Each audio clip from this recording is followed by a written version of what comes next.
Hello one piece fan. तो स्वागत है आपका वन पीस के नए एपिसोड 1089 के एक्सप्लेनेशन वीडियो में। तो लगाओ हेडफोन्स और शुरू करते हैं।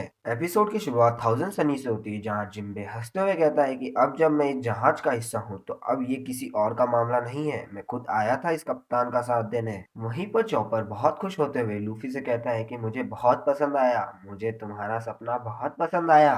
तभी फ्रैंकी बोलता है कि तुम्हें ऐसा करने के लिए किंग ऑफ द पायरेट्स बनना होगा और लाफ टेल जाने के लिए हमें सिर्फ एक और रॉड पॉनेग्लिफ चाहिए। तब रॉबिन फ्रैंकी और बाकी सबको बोलती है कि ऐसा मत सोचो जैसे ये आसान काम है। वो आखिरी रॉड पॉनेग्लिफ को ढूंढना सबसे मुश्किल होगा, क्योंकि बाकी सब रॉड पॉनेग्लिफ को छोड़कर किसी को भी वो आखिरी वाला रॉड पॉनेग्लिफ नहीं मिला है और उसे ढूंढने के लिए हमारे पास कोई भी सुराग नहीं है। तभी फ्रैंकी कहता है कि हम बस उसे ढूंढ कर रहेंगे, क्योंकि हमारे कप्तान का सपना दांव पर है। तभी चॉपर कहता है कि हाँ चलो उस आखिरी पॉनेग्लिफ को ढूंढते हैं। उसके बाद नेवी हेडक्वार्टर्स का दृश्य आता है, जहां वो लोग साबो और कामावाका किंगडम के बीच में हो रही बात को सुन रहे होते हैं और उसी फोन कॉल से वो साबो का पता लगाने की कोशिश करते हैं।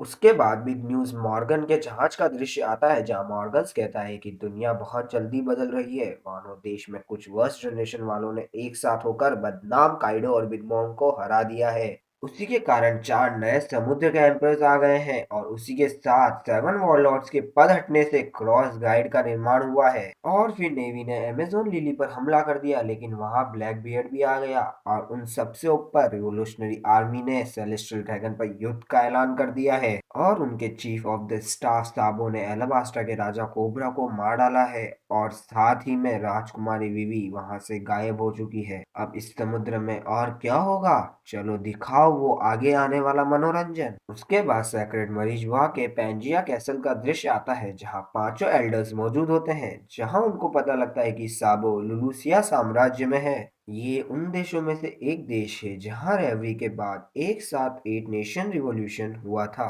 और रेवरी से आने के बाद वहां के शासक राजा सैकी और राजकुमारी कॉमेन को वहां के लोगों के द्वारा पकड़ लिया गया और उन्हीं के महल में उन्हें कैद कर रखा है। और सुनने में ये भी आया है कि रेवरी के कुछ दिन पहले उस राज्य में रिवोल्यूशनरी आर्मी के लोग वहां आए थे। ये एकदम सही जगह है साबो के छुपने के लिए। तभी एक एल्डर कहता है कि वो बहुत बदकिस्मत इंसान है।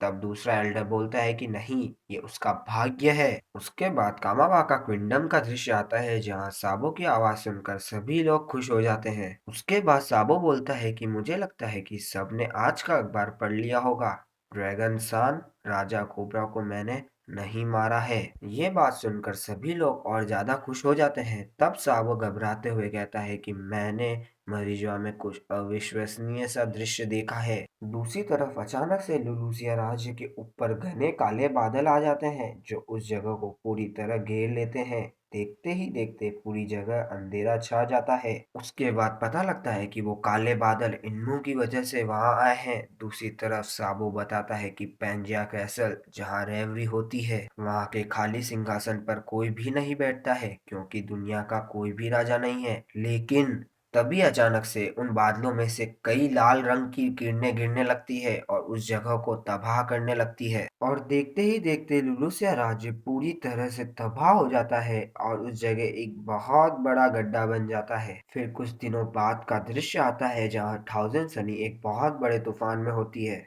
उस तूफान के कारण ब्रुक और उसो बहुत डर रहे होते हैं। तभी वहां एक सी मॉन्स्टर आ जाता है, लेकिन उस तूफान की वजह से वो मॉन्स्टर खुद गिर जाता है। लेकिन जहाज पर इस तूफान में भी सांजी और जोरो लड़ने लगते हैं। दूसरी तरफ जिम्बे अपनी पूरी ताकत से जहाज को चला रहा होता है। तभी जिम्बे कहता है कि जल्दी से पाल को हिलाओ, हवा बहुत तेज है। और फिर जिम्बे नामी से पूछता है कि क्या अभी तक कोई आइलैंड नहीं आया है। तब नामी कहती है कि अब मुझे नहीं लगता कि वो और ज्यादा दूर है, मुझे लग रहा है कि हम उस आइलैंड के मौसम की सीमा में हैं, शायद ये बहुत ठंडे वातावरण वाला आइलैंड है।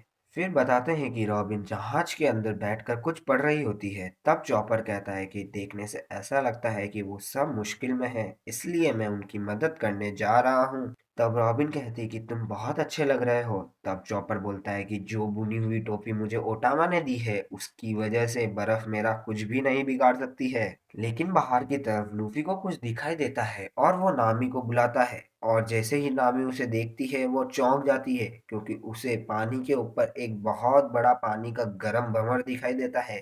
जो देखने में ऐसा लग रहा था जैसे गर्म पानी को और गर्मी देकर उसे ऊपर की तरफ जाने के लिए मजबूर किया गया हो। तभी लूफी बोलता है कि मुझे पानी में कोई दिखाई दे रहा है और सांजी बोलता है कि मुझे एक लड़की के चिल्लाने की आवाज आ रही है। तभी वहां जोरो आता है और बोलता है कि हमें बस उसे काटना होगा। तब सांजी बोलता है कि उस लड़की को कुछ भी नहीं होना चाहिए। उसके बाद जोरो अपने वन स्वॉट स्टाइल बर्ड डांस से उस भंवर को काट देता है। तभी चॉपर जहाज के बाहर आता है, लेकिन उस टोपी के कारण वो हवा में उड़ जाता है। तब लूफी चॉपर को पकड़ता है, लेकिन वो भी उसी के साथ उड़ने लगता है। तभी उस भवन में से एक लड़की निकलती है जो और कोई नहीं, ज्वेलरी बॉने होती है। तब लूफी उसे भी अपने हाथों से पकड़ लेता है। फिर बॉने उसे धन्यवाद कहती है और बोलती है कि वो राक्षस कहाँ गया है। और फिर बॉने चिल्लाते हुए सभी को नीचे देखने के लिए बोलती है। उसकी बात सुनकर सभी लोग नीचे देखते हैं। उसके बाद उsopp नीचे देखते ही वहां से भागने लगता है, क्योंकि उनके नीचे एक बहुत बड़ा राक्षस होता है जो उन्हें खाने वाला है।